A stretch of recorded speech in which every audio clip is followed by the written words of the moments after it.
ہر شے کو بدعت بدعت نہ بناؤ۔ ام سلمہ سے آپ نے فرمایا ام سلمہ آج ایک فرشتہ ملنے آ رہا ہے بہت خاص، کسی کو دروازے کسی کو اندر نہیں آنے دینا۔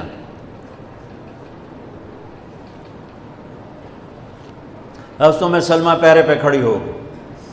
تھوڑی دیر میں حسین آ گئے، چھوٹے بچے معصوم ابھی، اندر جانے لگے، انہوں نے روک دیا، وہ رونے لگے، وہ روئے تو انہوں نے چھوڑ دیا۔ تھوڑی دیر کے بعد اندر سے میرے نبی کے زور زور سے رونے کی آواز آئی، زور زور سے رونے کی آواز آئی۔ ام سلمہ رہ نہ سکی، بھاگ کے اندر گئیں تو آپ نے کیا دیکھا؟ آپ نے حسین کو یوں سینے سے چمٹایا ہوا تھا اور ایسے ہل ہل کے رو رہے تھے، ایسے بلک بلک سسک سسک کے رو رہے تھے، اور آپ کے آنسو آپ کے رخسار اور داڑھی پر اتر کر رہے تھے، اور آپ نے یوں بھینچا ہوا ایسے دبایا ہوا تھا۔ تو حضرت ام سلمہ نے کہا میرے ماں باپ قربان یا رسول اللہ، کیا ہوا؟ آپ ایسے تڑپ کے کیوں رو رہے ہیں؟ تو آپ نے روتی آواز میں کہا، بہتے آنسوؤں کے ساتھ، کپ کپاتے بدن کے ساتھ، کہ ام سلمہ یہ فرشتہ جو مجھے ملنے آیا تھا یہ میرے بچے کو دیکھ کر کہہ رہا ہے کہ آپ کی امت اس بچے کو قتل کر دے گی، اور جہاں اس کا خون گرے گا وہ مٹی مجھے دکھائی ہے اس نے، کہ میں اس لیے اس پہ رو رہا ہوں۔ ابھی تو وہ شہید نہیں ہوئے اور رویا جا رہا ہے، تو ہم تو ان کی شہادت پہ روتے ہیں بھائی، ہم تو ان کی شہادت پہ روتے ہیں، اور یہ قیامت تک روتے رہے گی دنیا۔ قیامت یہ اللہ کا نظام ہے، اس نے کربلا کے واقعے کو یوں کر دیا جیسے ہر سال آج ہی ہوا ہے، آج ہی حسین شہید ہو رہے ہیں، آج ہی عبداللہ کا سر کٹ رہا ہے، آج ہی زینب کی چادر کو پھاڑا جا رہا ہے، آج ہی لاشوں کو گھسیٹا جا رہا ہے۔ وہ میں حیران ہوتا ہوں، ٹیپو سلطان سرنگا پٹم میں شہید ہوئے، دشمن کون انگریز کون کافر، تو برطانوی لشکر نے ان کو توپوں کی سلامی دے کر دفن کیا اور عزت و احترام کے ساتھ دفن کیا، اور میرے نبی کے نواسے کی لاش کو ان کم بختوں نے کفن بھی نہ پہنانے دیا، جنازہ بھی نہ پڑھنے دیا، دفن بھی نہیں کرنے دیا۔ اگلے دن بنو اسد کے بارے میں پتہ چلا عمر بن سعد کو، تو راتوں کہ وہ ان کو دفنانے والے ہیں، تو راتوں رات ان کو بغیر جنازوں کے مٹی میں دبا دیا اور اوپر پانی چھوڑ دیا کہ کوئی پتہ ہی نہ چلے حسین کی لاش۔ بنو اسد کا بوڑھا آیا، اگلے جب پانی خشک ہو گیا وہ آیا اور اس نے مٹی اٹھا اٹھا کے سونگنا شروع کی۔ سبحان اللہ، سونگ رہا ہے سونگ رہا ہے سونگ رہا ہے۔ ایک جگہ کی مٹی اٹھا کے سونگا تو اس میں جنت کی خوشبو تھی، تو تڑپ کے بولا یہ میرے نبی کے نواسے کی قبر ہے، یہ میرے نبی کے نواسے کی مٹی ہے، کہ وہ جنت کے سردار تھے تو قبر بھی جنت کی خوشبو پھیلا رہی ہے اس کی۔ حالانکہ بن دیکھی بات ہے، کیونکہ انہوں نے راتوں رات ان کو دبا دیا کہ ان کا جنازہ بھی نہ ہو، لعنت ہو ان کی قبروں پر، ان کی ہڈیوں پر، ان کی روحوں پر، ان کی مٹی پر، ان کی خاک پر۔ سمجھ میں نہیں آتا۔ نبی کے گھر کے کتے کی بھی ہم تو عزت کریں گے اگر آج ہمیں پتہ چلے یہ نبی کے گھر کا کتا ہے۔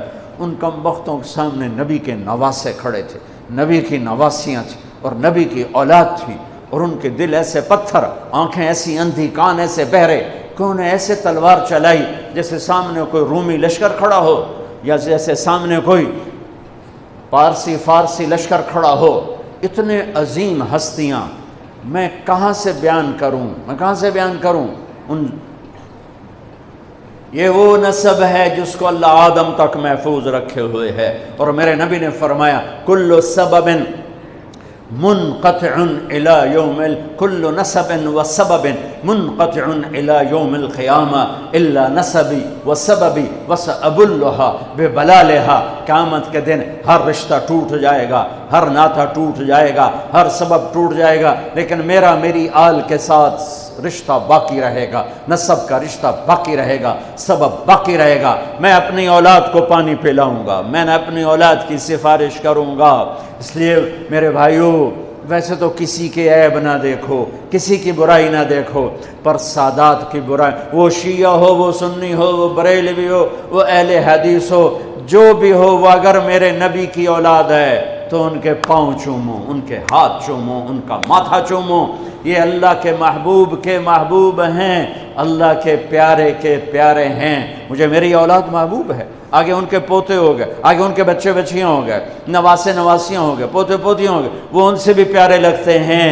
میرے نبی نے اعلان کیا، میں اپنی نسل کو پانی لگاؤں گا قیامت کے دن، میں اپنی نسل کو پانی لگاؤں گا قیامت کے دن۔ پر اتنے سارے فرمان کے بعد بھی کیا شہید کیا گیا ہے، وہ کس بے دردی سے کیا گیا ہے۔ یہ تو میں تو نسب بتا رہا ہوں۔ پھر اللہ نے پیدائش، سب سے پہلے حسن پیدا ہوئے۔ آپ نے حضرت علی سے پوچھا کیا نام رکھا ہے؟ کہا جی حرب، جنگجو۔ آپ نے کہا نہیں، اس کا نام ہے حسن۔ پھر 10 مہینے بعد حسین پیدا ہوئے۔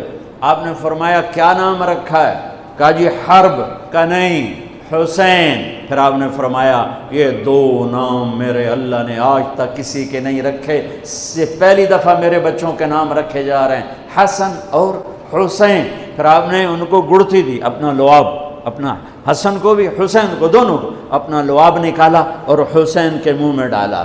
اور ایک ہفتے بعد دونوں کے ساتھ یہ کیا، ہفتے کے بعد بال منڈائے، عقیقہ 2 چھترے ذبح کیے، حسن کے لیے بھی 2 چھترے ذبح کیے، حسین کے لیے بھی عقیقہ فرمایا، گود کھلایا، حسن کو اٹھایا، انہوں نے پیشاب کر دیا، اب ہلے نہیں۔ مجھے نہیں یاد کہ میں نے اپنے بچوں کو چھوٹی عمر میں اٹھایا ہو اور اس نے پیشاب شروع کیا ہو اور میں نے اسے بٹھائے رکھا ہو، میں فوراً اٹھا کے ادھر، یا میں نے پتہ لگا پیشاب کر رہا، میں چاہتے اتھے باہر چھڑیا۔ لیکن میرے نبی نے حسن نے بھی کیا، حسین نے بھی کیا۔ اور حضرت حسن کا تو واضح تھا، آپ یوں لیٹے ہوئے تھے، آپ کا پیٹ سے کپڑا ہٹا ہوا تھا اور حسن آپ کے پیٹ پر بیٹھے تھے، تو ان کا جو پیشاب ہوا تو سیدھا آپ کی ناف میں گیا۔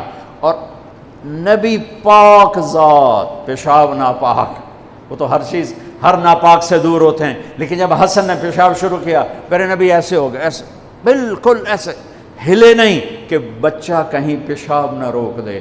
جب پورا پیشاب کر دیا پھر آپ اٹھے اور نواسے کو بٹھایا اور جا کر پانی اپنے اوپر بہایا اور صاف کیا۔ یہ تو لاڈ لڈائے میرے نبی نے اپنے نواسوں کو۔ ابو ہریرہ فرماتے ہیں میری آنکھوں نے دیکھا، میرے کانوں نے سنا، آپ کبھی حسن کبھی حسین اینا پیراں تے کھڑا کی تو ہے، ہاتھ این نپے تے جھولا جھلا رہے ہیں اور کہہ رہے ہیں پہاڑی پہ چڑھ بچے، پہاڑی کے لیے اتے آ، ان کو یوں اوپر لا رہے ہیں، یہاں لائے، پھر یہاں لائے، پھر یہاں لائے، پھر یہاں لائے، پھر یوں ہو گئے اور ان کے ہاتھ پکڑ کے یہاں تک پہنچایا، یہاں، اور پھر آگے بڑھ کے بوسہ لے کر کہا اے اللہ میں ان سے پیار کرتا ہوں، تو بھی ان سے پیار فرما۔ ایسوں کو ذبح کر دیا۔ کتے کو مارتے ہوئے رحم آتا ہے۔ ہاں، یزید کے سامنے بھی کٹا ہوا سر رکھا گیا، اس نے بھی چھڑی ماری تو ابو برزہ اسلمی کھڑے ہو گئے کہ نہ مار چھڑی، میں نے ان ہونٹوں پہ نبی کے ہونٹوں کو لگتے دیکھا ہوا ہے۔ میرے بھائیوں، کربلا ایک پیغام ہے کہ اللہ اس کے رسول کو راضی کرنے کے لیے ہر بازی کھیل جاؤ۔ دیکھو نا تسی سارے یزید نو گالی کر دیو تے کم سارے یزید آلے، تے حسین دے مگر روندے ہو تے کم سارے جو دشمنی والے۔ جھوٹ بولنے والا یزید کی صف میں کھڑا ہوا ہے، گالی دینے والا یزید کی صف میں ہے، رشوت کھانے والا، سود کھانے والا، شراب پینے والا، زنا کرنے والا، چوری کرنے والا، ڈاکہ ڈالنے والا، ماں باپ کی نافرمانی کرنے والا، ماں باپ کو دکھ دینے والا، مسلمانوں کو بے عزت کرنے والا، ان کے حق پہ ڈاکہ ڈالنے والا، یہ سب یزید کی صف میں کھڑے ہوئے ہیں اور آندن یا حسین یا حسین، حسین زندہ باد، یزید مرد آباد۔ اے دنال کم تھوڑا ہی بڑھنا ہے۔ آہ نہ کر لبوں کو سے عشق ہے دل لگی نہیں، سینے پہ تیر کھائے جا، آگے قدم بڑھائے جا، یعنی زبان حال سے کہہ دے کہ ہاں ستائے جا، ادھر آ ستمگر ہنر آزمائیں تو تیر آزما ہم جگر آزمائیں، یا اللہ تو راضی ہو جا، اللہ مجھے تجھے راضی کرنا ہے، تیرے حبیب کو راضی کرنا ہے، اس کے لیے میں ہر بازی کھیلنے کو تیار ہوں، اب میرا امتحان نہ لینا، میں حسین نہیں ہوں، میں آل رسول نہیں ہوں، میں تو ایک کمی سا بندہ ہوں، یہ اپنا ذوف اللہ کو دکھاؤ، یا اللہ ہم تو تیرے کمزور بندے ہیں، ہمیں امتحان میں نہ ڈالنا، ہمیں آزمائش میں نہ ڈالنا، بس ہم سے راضی ہو جا، ہم تیری مان کے چلیں گے۔ ہر سال محرم آ کر یہ صدا لگاتا ہے، میرا اللہ چاہتا تو میرے نبی کے نواسے کی شہادت سفر میں ہوتی، ربیع الاول میں ہوتی، 11 مہینے نہیں پڑے ہوئے،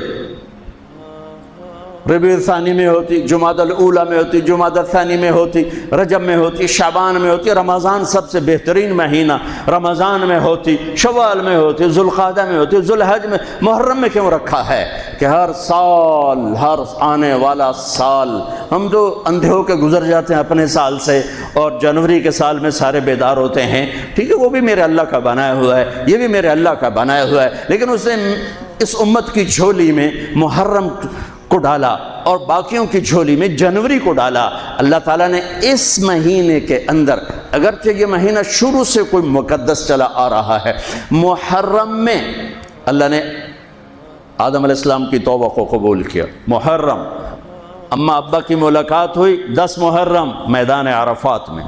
دوسرا بڑا واقعہ 10 محرم نوح علیہ السلام کی کشتی جودی پہاڑ پہ جا کر ٹکی۔ اس کے بعد تیسرا بڑا واقعہ 10 محرم موسیٰ علیہ السلام نے سمندر پار کیا اور فرعون ڈوبا۔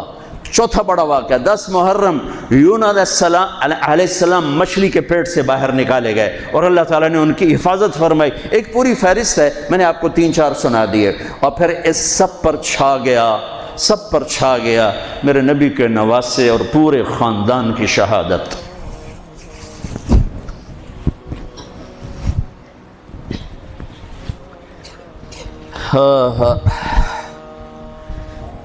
یہ کتنا بڑا خاندان ہے، پہلے یہ سنو۔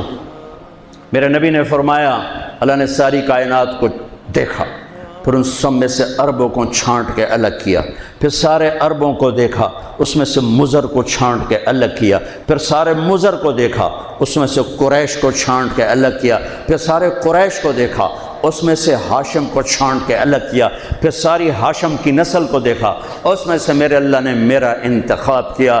انا خیرکم ابن و نفسا، میرے جیسا عالی نسب کوئی نہیں، میرے جیسا عالی خاندان کوئی نہیں۔ عبداللہ سے آدم علیہ السلام تک کسی سے زنا نہیں ہوا، سب پاک دامن ہیں، سب پاک دامن ہیں، سب پاک دامن ہے۔ میرا نبی پاکیزہ سلسلوں سے آئے اور ہر باپ کا ماتھا روشن ہو جاتا تھا جدھر میرے نبی کا نور جاتا تھا۔ ایک دن آدم علیہ السلام کے 10 بیٹے تھے، شیث علیہ السلام سے آپ کا سلسلہ نسب آدم علیہ السلام سے ملتا ہے، ان کا ماتھا روشن تھا۔ آدم علیہ السلام کہنے لگے، بیٹا تیری پشت میں ایک امانت ہے جو تیرے باپ سے بھی زیادہ قیمتی۔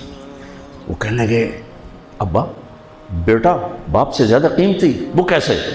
کہا تو اس امانت کی بات کرتا ہے، تجھے اس کی امت بتاؤں؟ امت ابھی ہمارے آنے میں 10,000 سال پڑے ہوئے ہیں، 10,000 سال، اور آدم علیہ السلام فرما رہے ہیں بیٹا اس ہستی کو چھوڑ، اس کی امت کا بتاؤں؟ کہا جی بتاؤ۔ کہ میں نے ایک خطا کی، میرے کپڑے اتار دیے۔ وہ ہستے اس کی امت روزانہ خطائیں کریں گے، اللہ ان کے کپڑے نہیں اتارے گا۔ میں نے ایک خطا کی، مجھے بیوی سے جدا کیا، وہ سارا دن گناہ کریں گے، اللہ ان کی بیویوں سے انہیں جدا نہیں کرے گا۔ میں نے ایک خطا کی، اللہ نے میری مشہوری کر دی، سوری دنیا کو بتایا، اور وہ سارا دن منہ کالے کریں گے اور اللہ ان کے گناہوں پہ پردے ڈالتا جائے گا۔ میں نے ایک خطا کی، مجھے جنت سے نکالا، وہ ہزاروں خطائیں کر کے اس کی رحمت سے بخشش پا کے جنت میں جائیں گے۔ میں نے ایک خطا کی، میری توبہ کے لیے 40 برس لگے، اور وہ ساری خطائیں کر کر ایک بول بولیں گے، اللہ معاف کر، اللہ ان کے سارے ہی معاف کرے، اللہ ان کے سارے ہی معاف کرے۔ ہر ایک کا ماتھا روشن ہو جاتا تھا، نور نبوت چمکتا نظر آتا تھا۔